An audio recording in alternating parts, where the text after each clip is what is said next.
I am no stranger to Metroid games. This will not be the first time that I have tried to beat the original, but it will be the first time that I actually beat the original. I've completed most of this series' entries: Super Metroid, Fusion, Zero Mission, Samus Returns, not the Game Boy one, and Dread. I've got some high expectations because Super Metroid is one of my favorite video games.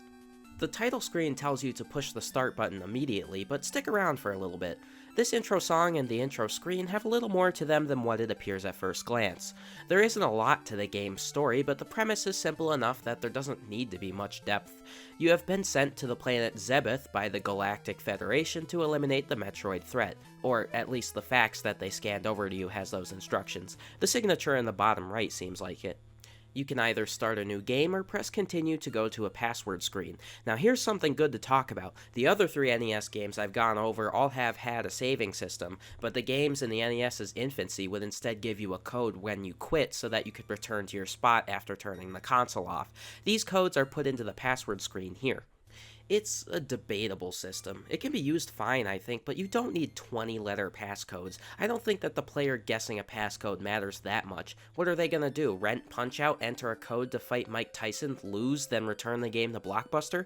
You don't get good at a game by skipping through it. Plus, the password system doesn't have much to save in the game anyway. At least, I don't think so. Metroid specifically, the only thing it needs to save is your equipment and the elevator you were at. It doesn't save your health, which I think is more important. That's like 5 hexes worth of data. I know there's very little upgrades in this game. The NES definitely wasn't made for saving games, and it's worth mentioning that the RAM flows directly through the cartridge. So if you have your little save file stored on the lithium-ion battery inside of the cartridge, and you turn the console off, then it's sure to be corrupted.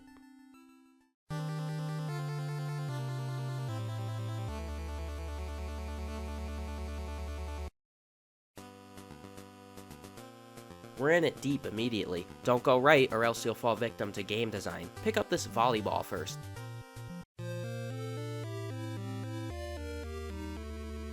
You now have the ability to turn into a Bakugan. Neat.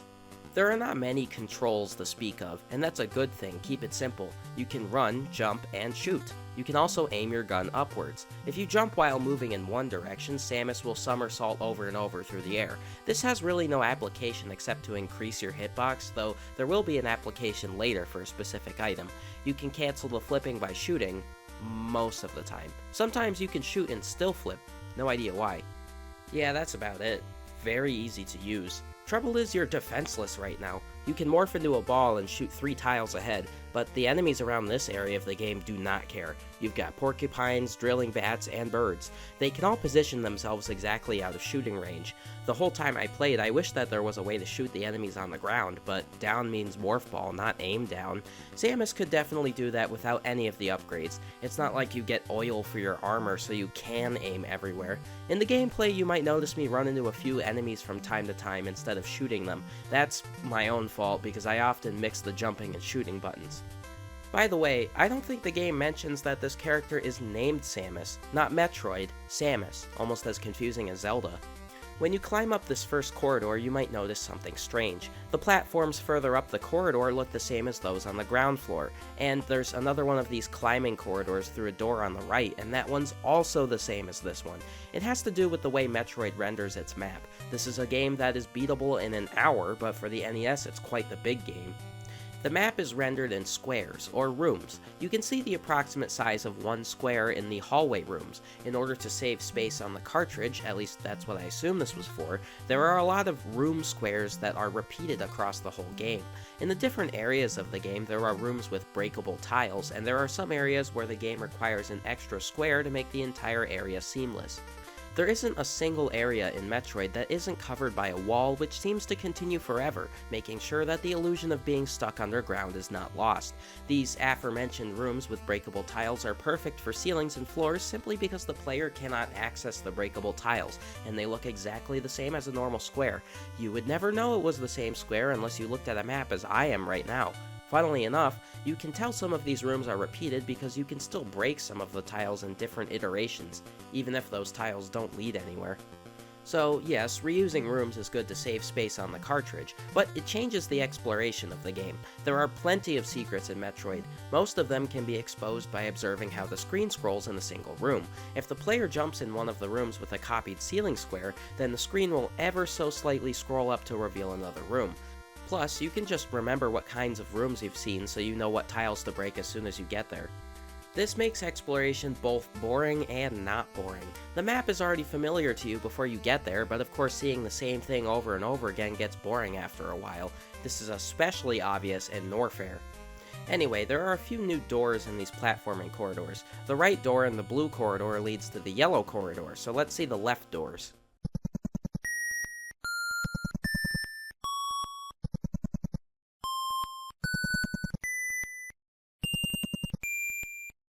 Now, this song I know stuck around for the entire series. Even if you haven't played a Metroid game, you've heard this tune. I think it's okay. The first version can be a little grating on the ears. Past the birds is a red door that makes a metallic clang when you shoot at it. You can't open this door right now, you're gonna need a bigger boom. There's another red door on the left path above the upgrade room, so the only real way to go is the yellow corridor. I'm not going to spend this entire review just giving directions. Instead, I'll pull up the map every so often and just show you the way. I'll also tell you what's available. There are 5 missiles that are available before the entrance to Norfair. No Norfair right now. There's a lot of fireballs and fast enemies down there that need to be taken care of in different ways. With the missiles, you can finish your starter kit for the game so that you can actually defend yourself. Let's get the mines first. With the mines, you now have the ability to lag the game at will. You can now plant bombs on the ground in Morph Ball mode, so you don't leave yourself entirely defenseless in the Morph Ball tubes. And you can actually get rid of the tiles blocking those tubes now. There was also an area near the beginning that was blocked by a bunch of breakable tiles, but of course Samus can't shoot downwards. Then you get the long beam. I don't really agree with this upgrade. It finds its usefulness in taking care of enemies before they see you, but I'm surprised Samus didn't come equipped with it. It allows you to shoot to the end of the screen. It's good for taking care of enemies located at 90-degree angles, but those situations won't present themselves. You've usually got to force that. That's all of the obvious upgrades in Brinstar. The rest are well hidden, and by all means get them because they are extremely helpful. If you have the mines, you can get the secret ice beam pickup in this area of the map, where one of these sine wave monsters is just bouncing back and forth in a little corridor.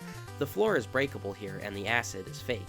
The little room leading to Ice Beam is, as far as I know, the only place where these fly enemies show up. They don't really do anything. When you get close, they fly down towards you and fly back up. It's nothing new, except these flies are unable to execute a perfect parabola flight.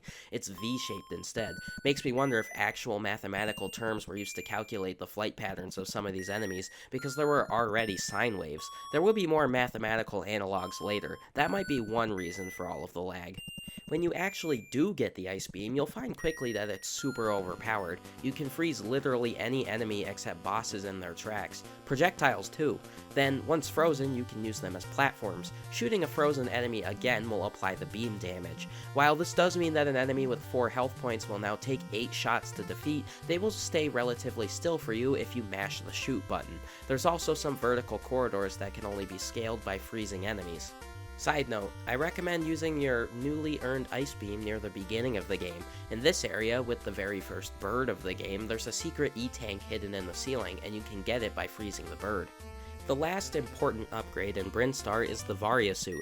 This one is also cleverly hidden, though I'm almost positive it's impossible to obtain without the high jump boots from Norfair. On the far right side of Brinstar, there is a green corridor with morph ball tubes that can be accessed from either the mine entrance on the left or the ice beam vertical climb on the right. Make sure you get that E-tank on the right if you enter that way. The room of interest, though, is this intermediary hallway with yet another telltale sine wave goober in it. This time, the ceiling is breakable. While you can use the reforming tiles to reach the area above the ceiling without the high jump boots, it's useless because you still need the high jump boots to make it up to the doorway. The only theory I have to get it without the high jump boots is to time the breaking of the tile so that the enemy gets stuck up there, but that would require a seriously precise timing that I think attempting wouldn't be worth the trouble. You'll just have to come back later. Getting the Varia suit changes Samus into a pink suit and halves all damage. This also means that you take damage half as fast from acid and lava pools. I think that the latter fact is more useful because you can easily use the invincibility frames from acid or lava to dodge incoming enemies or projectiles that would do far more damage. So let's do all of that. First, we'll need the high jump boots and Norfair. The entrance to Norfair is at the bottom of the yellow platforming section past the first missile pickup.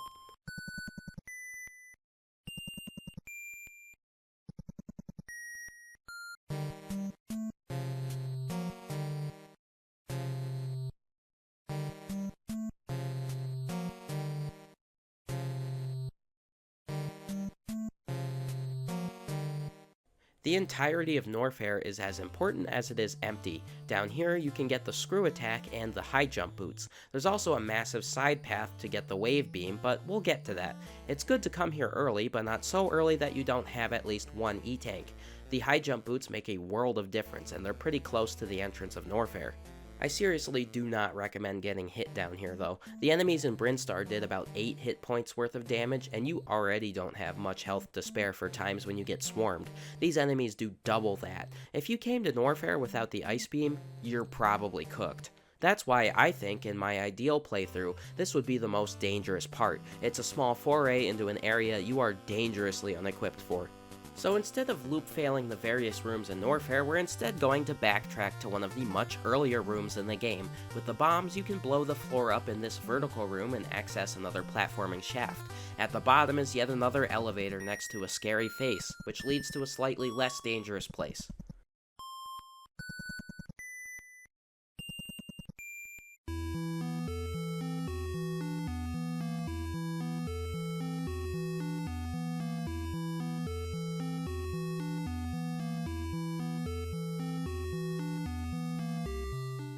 I don't much care for the music in Kraid's lair. I do like this area though, because there is a sort of gameplay loop which remains fresh through the whole place. I don't know which area has the most unique rooms out of them all, but if I had to guess, it would probably be here. I can't stand the flies down here. They're the same as the rhinoceros beetles that come out of the pipes in Brinstar, but they are so much faster. In fact, there is one iteration of a room in Kraid that spawns a fly as soon as the door animation happens. You only get a split second to shoot it before you take a bunch of damage, not to mention that they can also go through walls, so if you try to escape one through a door or behind something, you'll get hit anyway. That's a little dumb. The ice beam can still solve all of these problems. I don't recommend using one of these pipes to farm for health for the same reasons I didn't recommend using the ones in Brinstar, though you can use the spots with the yellow ones in lava rooms. Despite the rest of this area being covered in underground waste and ancient crumbling architecture, Kraid's actual boss area is polished. You can tell when you get there by the metal fangs and eyes. I seriously recommend having the Varia suit, the high jump boots, and at least 3 E-tanks before attempting to fight Kraid. That, and as I found out later, at least 40 missiles. They do a lot more damage than your regular beam, so much so that they're pretty much the only thing that can damage the boss. Alright, and with that, it is Kraiding time. Round 1.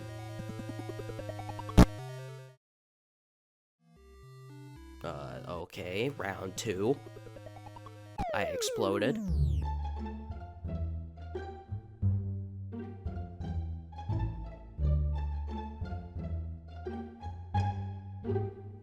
Round 3. Fell in acid.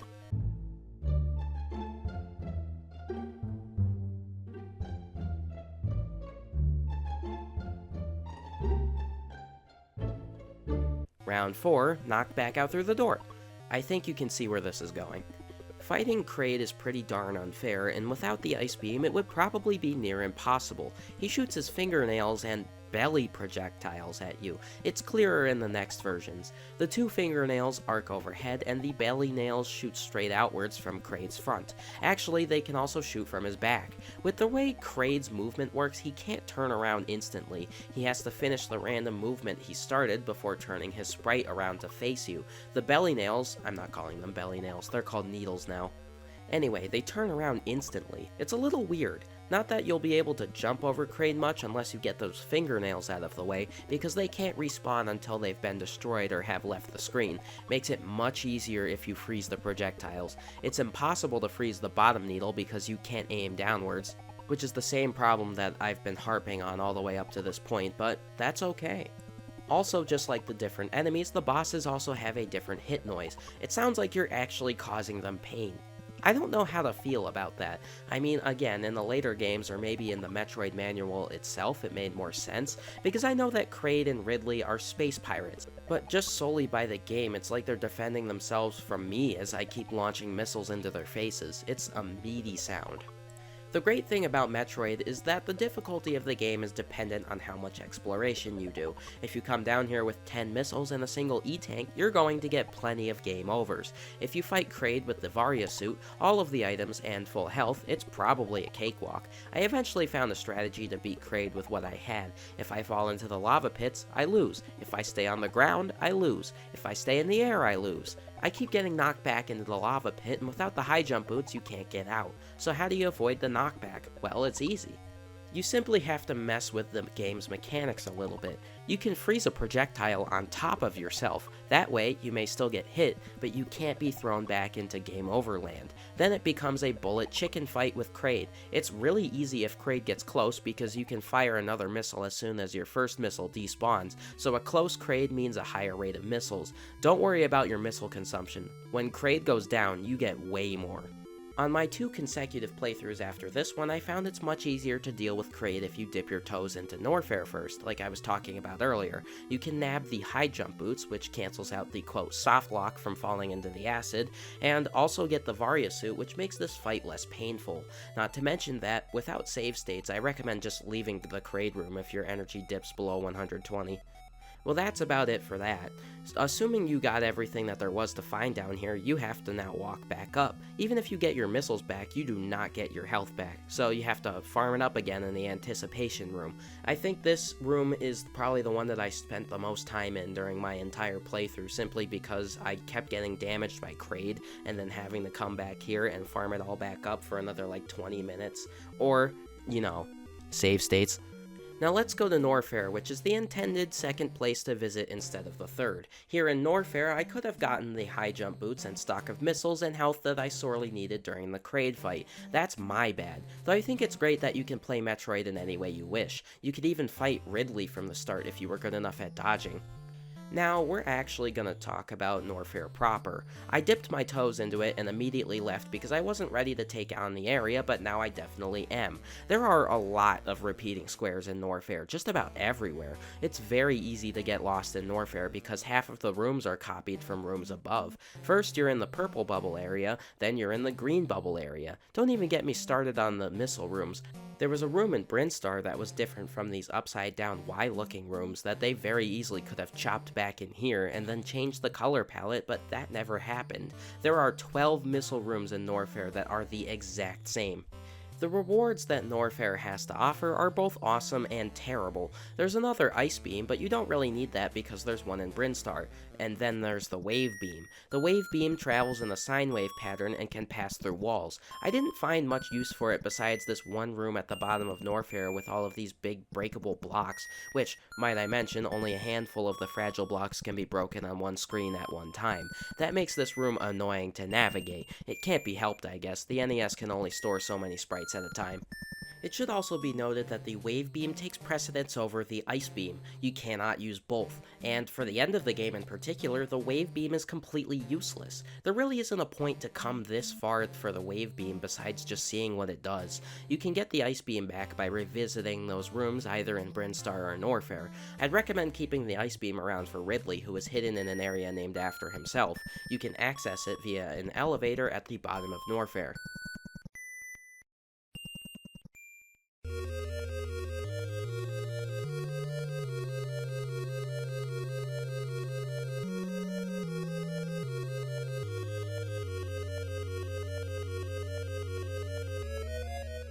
Ridley's area is pretty small and circular. The most dangerous enemies in the game reside down here, so I recommend having the Varia suit before attempting this area. At least, if you can't dodge well. It's not like the enemies down here move any differently than the ones in the other areas, just that they have different sprites and increased damage. The one thing I recommend before entering this area is to have screw attack. There are a ton of enemies down here which clutter up the screen and are hard to dodge due to their randomized movement pattern, but if you have screw attack, you can clear screens of flying enemies quickly. Though I admit that advice does not help with the cramped hallway sections leading to Ridley. There's yet another version of the infinitely spawning bug monsters, but at this point it's really not worth trying to get health or missiles from them. Trying to manage 3 spawning points is too much to handle, so if you find yourself being overwhelmed in one of these corridors, you can try using the morph ball to dodge the bugs, or even better, just freeze them. The wave beam really isn't all that useful. There are a couple funny rooms in Ridley that make it hard to get all of the items. Besides the repeating rooms as explained before, there is this single room with an E-tank at the end of it. The 3 floor tiles in front of the E-tank are fake and will drop unsuspecting players into a pit. The jump is possible, though it is a pretty precise input. There's another room like this, but I argue that the second jump for a missile tank is even harder. Whether or not you fail the jump for the E-tank doesn't matter. What matters most is which way you go afterwards. If you go left after the jump, fail or success, you'll probably fall to the bottom of Ridley, then have to do a huge circular path to get to Ridley, with the only reward along the way being a single missile tank. Going to the right in the E-tank pit leads directly to Ridley, with a chance for a missile tank on the way. It's the second jump that I was talking about earlier. There truly isn't much purpose behind exploring Ridley besides, well, just exploring it, but you're not going to see anything new.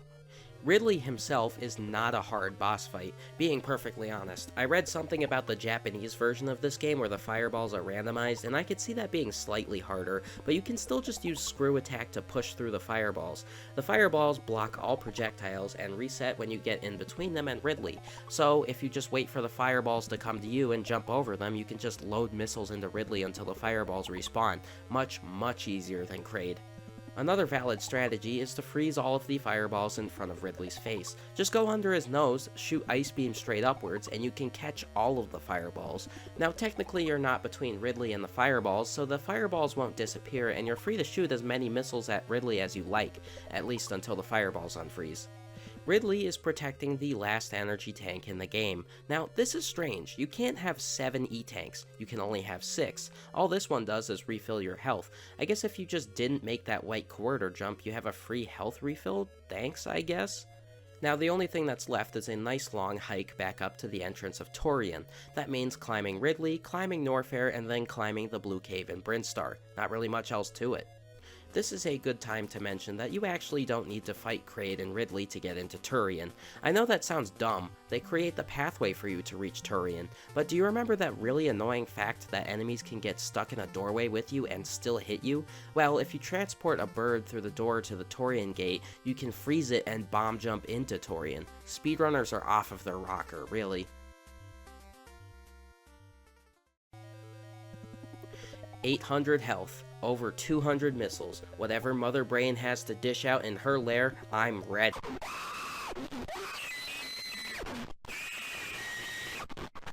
Oh my gosh!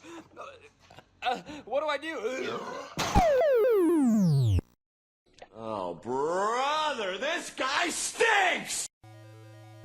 Look, it's the first actual Metroid in the game, and let me tell you, if you brought the wave beam down here, you're done. You're screwed. The only way to get rid of a Metroid is to freeze it and then blow it up. It takes 5 missiles to get rid of one Metroid, and there's plenty more than one down here. If you go all the way through Tourian without turning around, you'll run into at least 15 Metroids. That's 75 missiles at least, and considering how many were required for Kraid and Ridley, you're going to need every last one for Mother Brain. Defeating the Metroids isn't that hard. Getting a Metroid off of you once it's latched on is really hard to do. You need to go into ball form and lay a whole bunch of mines, then just hope that the Metroid gets knocked off of you by one of them. Then you have to recover quickly and shoot it while it's stunned. It's much easier to play Tourian carefully because this can go very wrong very quickly. Not to mention that some of the rooms shoot flaming hot Chef Boyardee pasta at you. The rings come back quickly after you eliminate them, and they make for very convenient platforms, so they're not all bad. They just fly towards where you were when they spawned, though having them on screen does not help with the lag.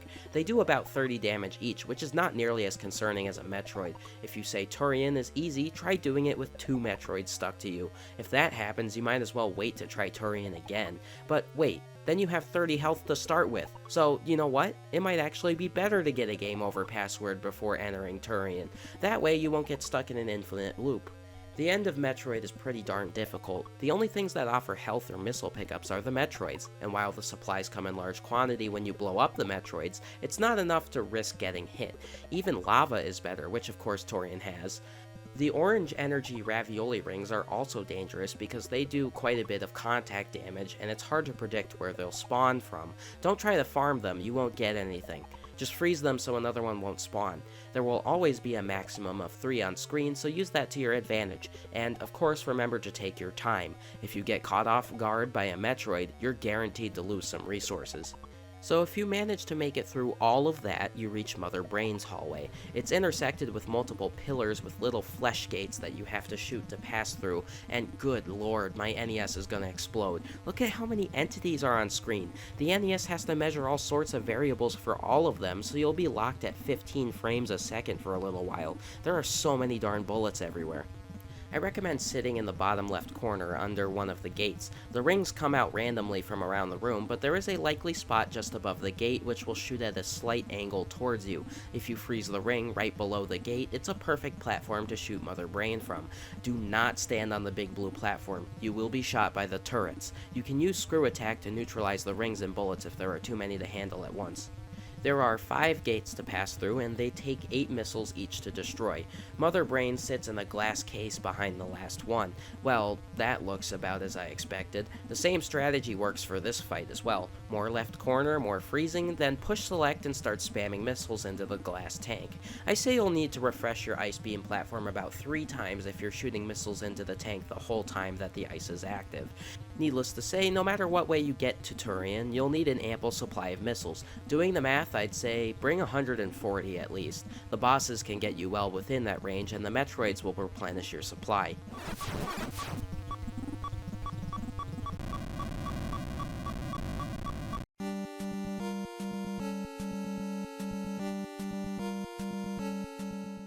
This part of Metroid is the part that everyone knows, the required escape sequence. Though I think in this game it carries a little more weight. All of the other Metroid games I've played have the whole base exploding as you leave, at least except for Metroid Fusion, kinda, sorta.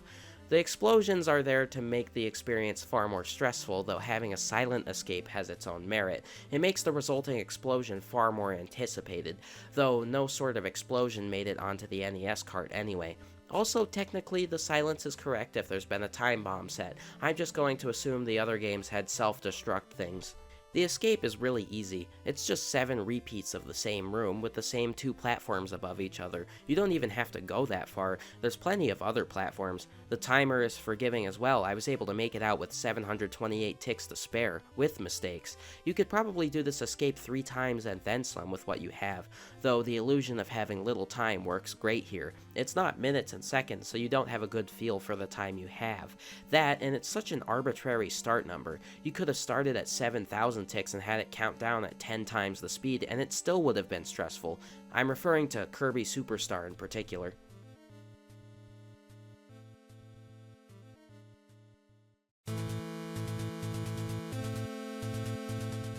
Then we have the ending screen, which says, and I quote, "Great, you fulfilled your mission. It will revive peace in space, but it may be invaded by the other Metroid. Pray for a true peace in space." So, mission success and failure. But why would I sit around praying for true peace in space when I know that I can destroy the other Metroids? And right here at the end, in the modern age we have Smash Bros. And modern Metroid titles to thank for that, which completely shed the anonymity of Samus from this game. Heck, even in Super Metroid when you get a game over, you see Samus explode out of her suit. So I have no idea how this landed with the 80s audience, but it didn't surprise me. Depending on how fast you beat the game, Samus sheds more of her armor. Okay, but either way you're still on an alien planet with no oxygen, I think. So before we talk numbers, I want to mention a couple of things. First of all, of the 3 Final Fantasy games I already reviewed on this channel, I played the 3 of those games only once. Those games are much longer than Metroid and get their points fully across over a lengthy playthrough. You get used to the combat system and are able to accurately review it. But since Metroid is somewhat short, that means I could have gotten the wrong impression the first time around. So I played through Metroid 2 more times to truly establish my opinion, and I played through it the right way. On an NES, no save states, just a controller and what I knew about the game from my first playthrough. Suffice it to say that my opinion has changed slightly. I actually liked it more when I played it again, not just because I knew where all of the abilities were hidden, I was just better at the game. So does that mean that there are some games on the NES that you have to be good at in order to like? I think the answer depends, but it definitely is fair for me to put the same amount of thought into a shorter, yet maybe more content-packed game than a longer one. There are games on the NES which are really difficult for the sake of difficulty, but the demographic was different. Games made for the NES were not meant to grab you and take you on a 70-hour journey. This was very shortly after the arcade era. Video games in the 80s were something to be picked up for 30 minutes, then put down. My opinion is that these games were made to be so difficult because then they would last longer, like in replayability. By no means is difficulty a substitute for quality, but it is a huge component. You can make a game super challenging and also make it fair, which makes it still fun to play. But keep this in mind, this is a modern take. I'm reviewing this game 38 years after it was first published. How I view a pioneering video game like this nowadays is going to be different than how it was seen at its conception. And don't worry, I am more than well aware of the limits of the console at hand and the extent of imagination that went into this, as well as the design choices which may have hampered the game's performance as developers got more used to the NES's programming. I don't think the NES would hit full swing until 1987, where more companies got their brains in the game, even if there were more than a few classics already made by Nintendo.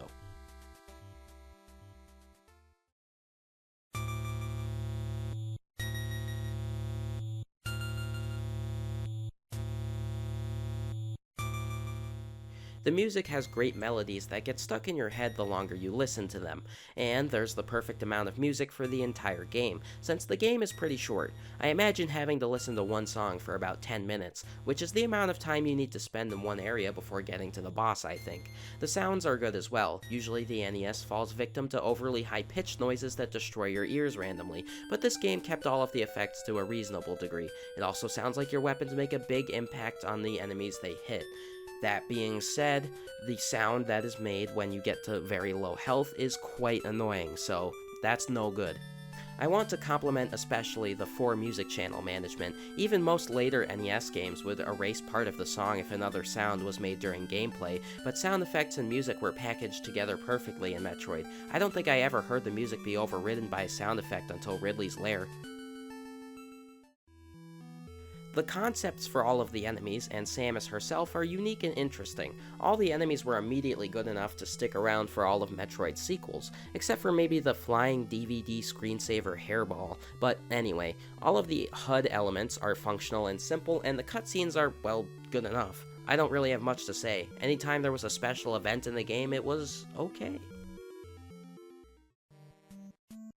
My vote for where the storage on the cartridge went is to all of the different ground textures and maps. I wish there were more unique parts of the areas in the game. I understand why there isn't, but it would be nice.